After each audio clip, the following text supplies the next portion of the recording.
कौन था वह राक्षस जिसका वध भगवान श्री राम ने नहीं बल्कि माता सीता ने किया। रावण की मृत्यु के बाद प्रभु श्री राम रावण के छोटे भाई विभीषण को लंका का सारा राजपाट सौंपकर अयोध्या लौट आए और स्वयं अयोध्या का राजपाट चलाने लगे। एक दिन जब प्रभु श्री राम अपनी राजसभा में बैठे थे, उसी समय अचानक लंका के राजा विभीषण भी राजसभा में पहुंच गए। सभा में पहुंचते ही विभीषण प्रभु श्री राम से गुहार लगाकर कहने लगे कि हे प्रभु, मेरी रक्षा कीजिए। लंका में कुंभकर्ण का पुत्र मूलकासुर आफत मचा रखा है। कुंभकर्ण का पुत्र था मूलकासुर। विभीषण ने प्रभु श्री राम को बताया कि कुंभकर्ण का यह मूलकासुर नामक पुत्र असल में मूल नक्षत्र में पैदा हुआ था, जिसकी वजह से कुंभकर्ण ने इसे जंगल में फेंकवा दिया था। जंगल में फेंके जाने पर इसका पालन पोषण मधुमक्खियों ने किया था। मूलकासुर बड़ा होकर ब्रह्मा जी की घोर तपस्या किया। उसकी तपस्या से खुश होकर ब्रह्मा जी ने उसे वरदान दिया था। उसी वरदान की वजह से वह बहुत शक्तिशाली हो गया है और लंका में उत्पात मचा रखा है। हे प्रभु, जब उसे अपने पिता के वध के बारे में पता चला तो उसने यह प्रण ले लिया कि मैं पहले धोखेबाज विभीषण को मारूंगा, इसके बाद राम को। विभीषण की बात सुनकर प्रभु श्री राम ने हनुमान और लक्ष्मण को सेना लेकर लंका भेज दिया।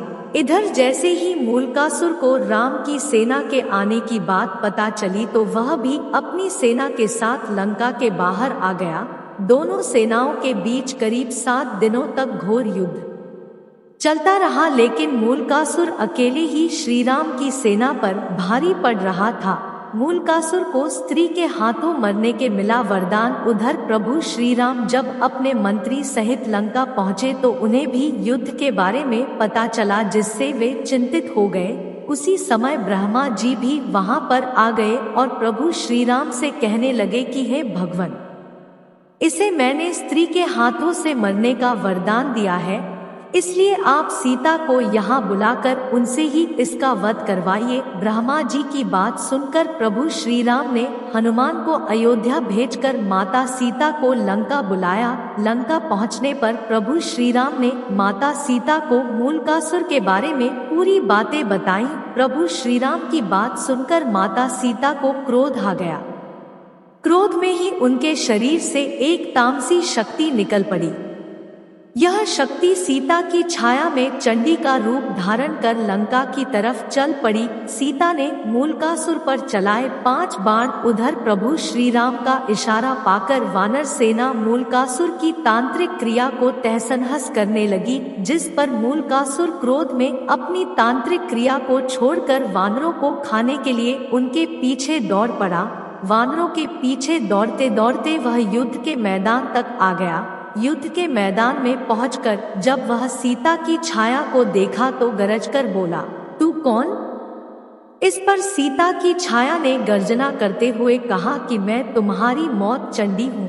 तूने मेरा नाम लेने वाले ऋषिमुनियों को खा डाला था, इसलिए अब मैं तुम्हें मारकर उसका बदला लूंगी। इतना कहकर छाया सीता ने मूलकासुर पर 5 बाण चलाए।